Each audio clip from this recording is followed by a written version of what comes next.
Over 14 years had passed since that unhappy day when the German people, blinded by promises made by those at home and abroad, forgot the highest values of our past, of the Reich, of its honor and its freedom, and thereby lost everything.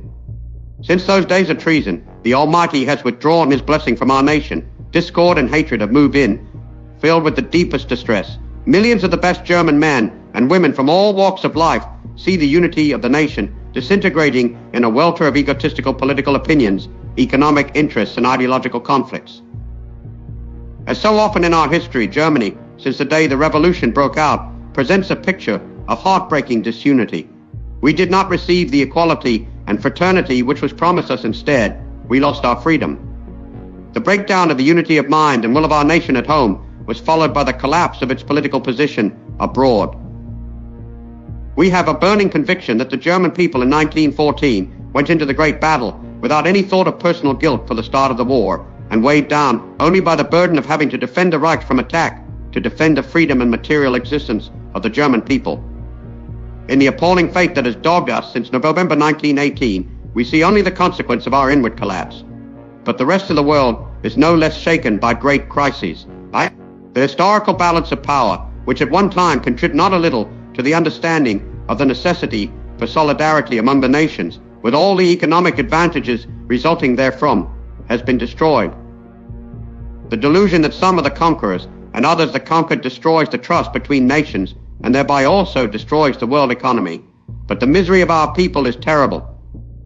The starving industrial proletariat, working class, have become unemployed in their millions, while the whole middle and artisan class have been made paupers. If the German farmer also is involved in this collapse, we shall be faced with a catastrophe of vast proportions. For in that case, there will collapse not only a Reich, but also a 2,000-year-old inheritance of the highest works of human culture and civilization. All around us are symptoms portending this breakdown. With an unparalleled effort of will and of brute force, the communist method of madness is trying as a last resort to poison and undermine an inwardly shaken and uprooted nation. They seek to drive it towards an epoch which would correspond even less to the promises of the communist speakers of today than did the epoch now, drawing to a close to the promises of the same emissaries in November 1918. Starting with the family, and including all notions of honor and loyalty, nation and fatherland, culture and economy, even the eternal foundations of our morals and our faith, nothing is spared by this negative, totally destructive ideology. 1 year of Bolshevism would destroy Germany. The richest and most beautiful areas of world civilization would be transformed into chaos and a heap of ruins. Even the misery of the past decade and a half could not be compared with the affliction of a Europe in whose heart the red flag of destruction had been planted. The thousands of injured, the countless dead which this battle has already cost Germany may stand as a presage of the disaster. In these hours of overwhelming concern for the existence and the future of the German nation, the venerable World War leader, President Paul von Hindenburg, appealed to us men of the nationalist parties and associations to fight under him again, as once we did at the front, but now loyally united for the salvation of the Reich at home. The revered President of the Reich, having with such generosity joined hands with us in a common pledge, we national leaders would vow before God, our conscience and our people, that we shall doggedly and with determination fulfill the mission entrusted to us as the national government. It is an appalling inheritance which we are taking over.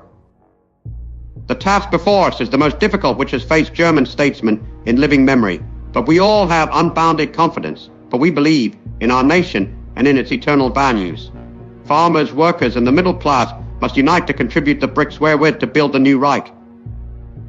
The national government will therefore regard it as its first and supreme task to restore to the German people unity of mind.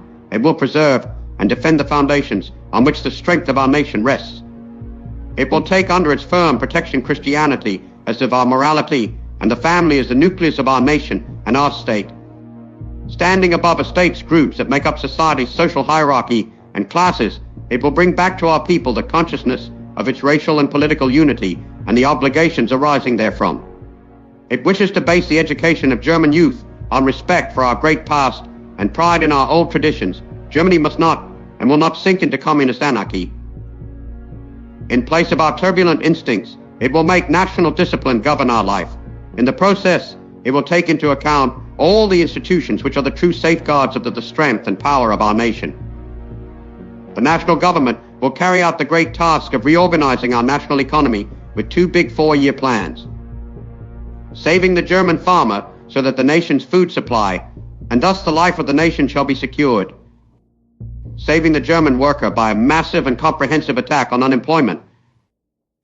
In 14 years, the November parties have ruined the German farmer. In 14 years, they created an army of millions of unemployed. The national government will carry out the following plan with iron resolution and dogged perseverance. Within 4 years, the German farmer must be saved from pauperism. Within 4 years, unemployment must be completely overcome. Our concern to provide daily bread will be equally a concern for the fulfillment of the responsibilities of society to those who are old and sick. The best safeguard against any experiment which might endanger the currency lies in economical administration, the promotion of work, and the preservation of agriculture, as well as in the use of individual initiative. In foreign policy, the national government will see its highest mission in the preservation of our people's right to an independent life and in the regaining thereby of their freedom. The determination of this government to put an end to the chaotic conditions in Germany is a step towards the integration into the community of nations of a state having equal status and therefore equal rights with the rest. In so doing, the government is aware of its great obligation to support, as the government of a free and equal nation, that maintenance and consolidation of peace which the world needs today more than ever before. May all others understand our position and so help to ensure that this sincere desire for the welfare of Europe and of the whole world shall find fulfillment. Despite our love for our army as the bearer of our arms and the symbol of our great past, we should be happy if the world, by restricting its armaments, made unnecessary any increase in our own weapons. But if Germany is to experience this political and economic revival and conscientiously to fulfill its duties towards other nations, a decisive act is required. We must overcome the demoralization of Germany by the communists. We, men of this government, feel responsible to German history for the reconstitution of a proper national body so that we may finally overcome the insanity of class and class warfare. We do not recognize classes, but only the German people, its millions of farmers, citizens and workers who together will either overcome this time of distress or succumb to it. With resolution and fidelity to our oath, seeing the powerlessness of the present Reichstag to shoulder the task we advocate, we wish to commit it to the whole German people. We therefore appeal now to the German people to sign this act of mutual reconciliation. The government of the national uprising the Nazi-led government wishes to set to work, and it will work. It has not for 14 years brought ruin to the German nation it wants to lead it to the summit. It is determined to make amends in 4 years for the liabilities of 14 years.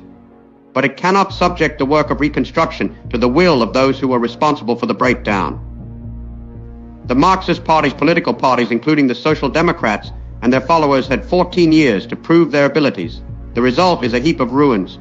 Now, German people, give us 4 years and then judge us. Let us begin, loyal to the command of the Field Marshal. May Almighty God favor our work, shape our will in the right way, bless our vision, and bless us with the trust of our people. We have no desire to fight for ourselves, only for Germany.